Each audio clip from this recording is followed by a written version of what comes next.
Kaflia Bay grizzly.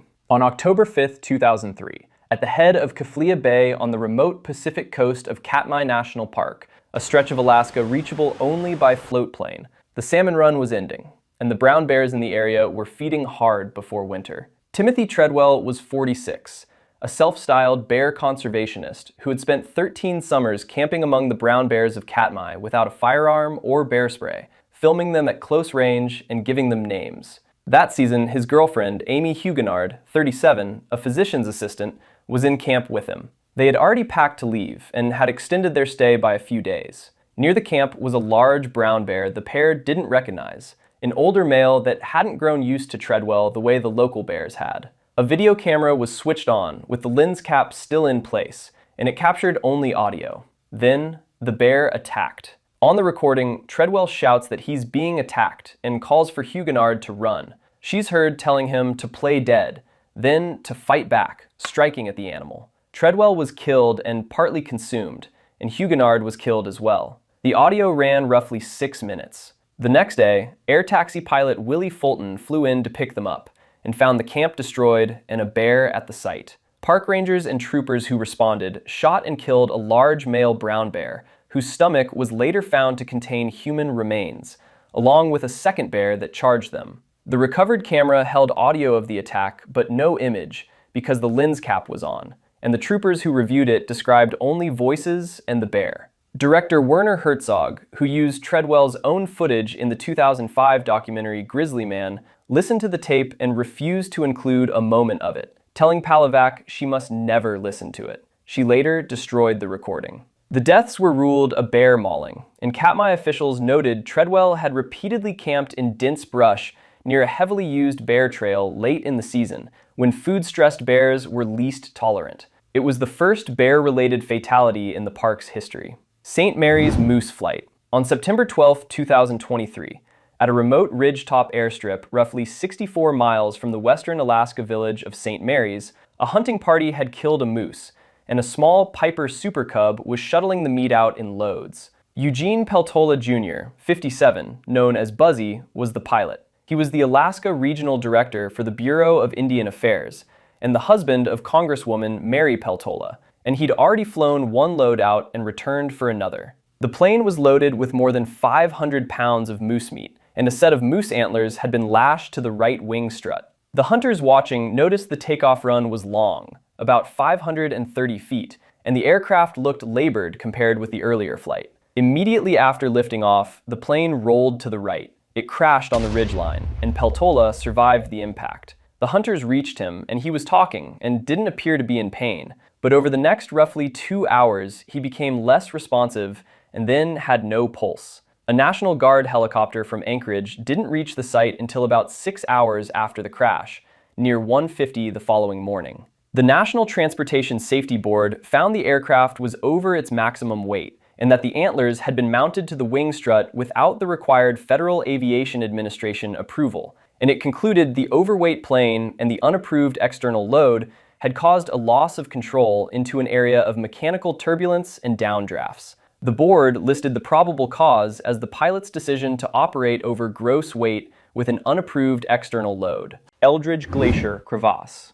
On Monday, May 3, 2021, on a spur of the Eldridge Glacier in Denali National Park, deep in the Alaska Range, 2 skiers had been flown onto the glacier 2 days earlier for a 10-day trip of camping and ski touring. Mason Stansfield, 28, of Ouray, Colorado, was a certified mountain guide who had spent 6 years guiding in Colorado's San Juans and at least 3 seasons in Denali National Park. That afternoon, he and his partner were skinning uphill, and the two weren't roped together as they climbed. Then, Stansfield broke through a snow bridge over a hidden crevasse and fell. He dropped roughly 100 feet into the ice. His partner used an inReach satellite device to send for help around 3:30 in the afternoon.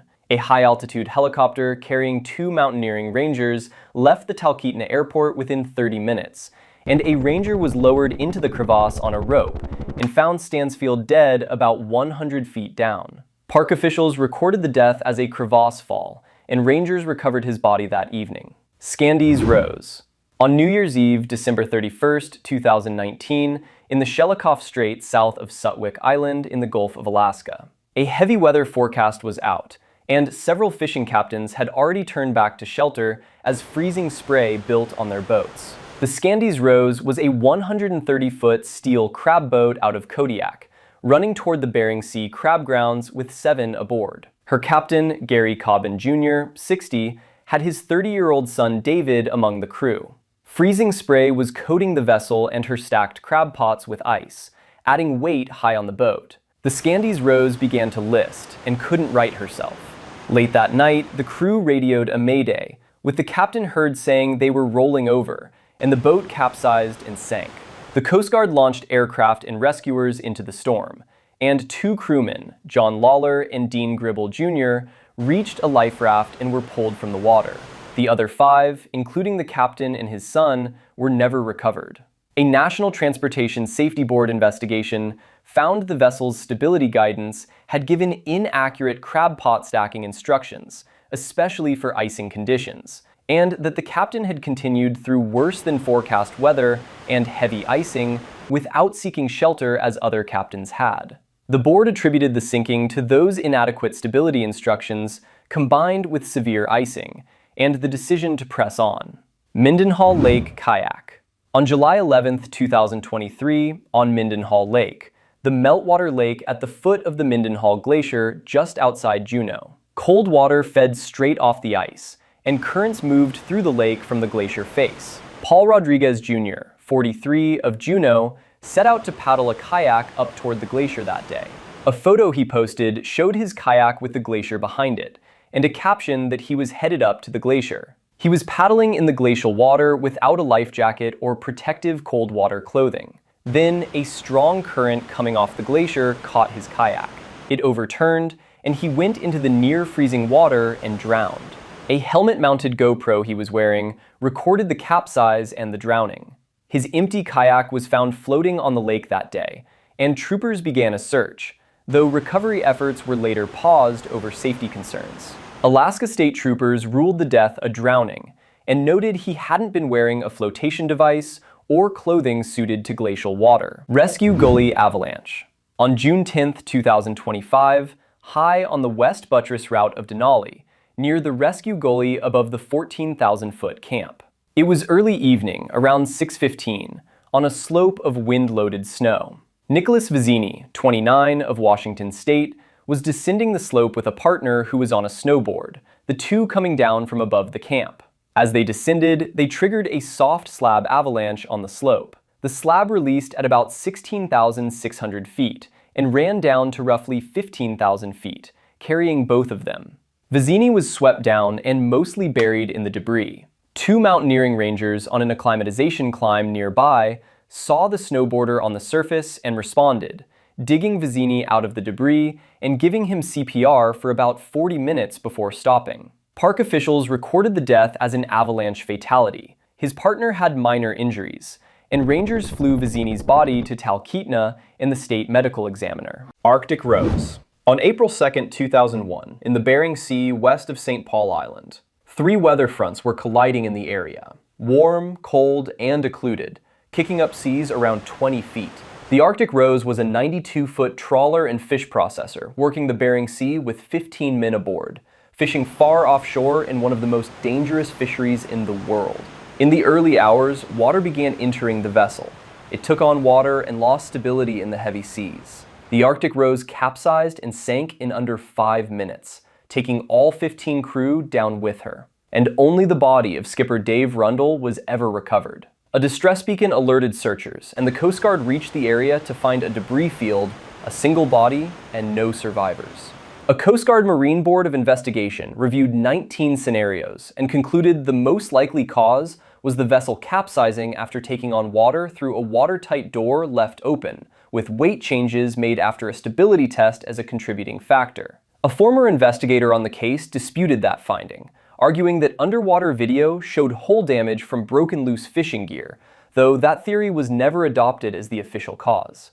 The official investigation attributed the sinking to flooding through the open door and lost stability in severe weather. It was the deadliest American fishing vessel loss in half a century. Shaktoolik Ridge takeoff. On June 16, 2023, at a remote mountain airstrip about 35 miles northeast of the village of Shaktoolik on the Norton Sound coast of western Alaska. The strip ran roughly 750 feet along a sloped ridgeline, and the winds that afternoon had been gusting and shifting for hours. Jim Tweedo, 68, was one of Alaska's best-known bush pilots, familiar to viewers of the Discovery series Flying Wild Alaska. He was flying a Cessna 180 for Golden Eagle Outfitters, ferrying hunting parties in and out of the backcountry, and with him was a hunting guide, Shane Reynolds, 45, of Orofino, Idaho. Because of the slope, Tweedo landed uphill and took off downhill, and a guide at the camp had warned him that the winds were gusting hard before he lifted off for the return flight.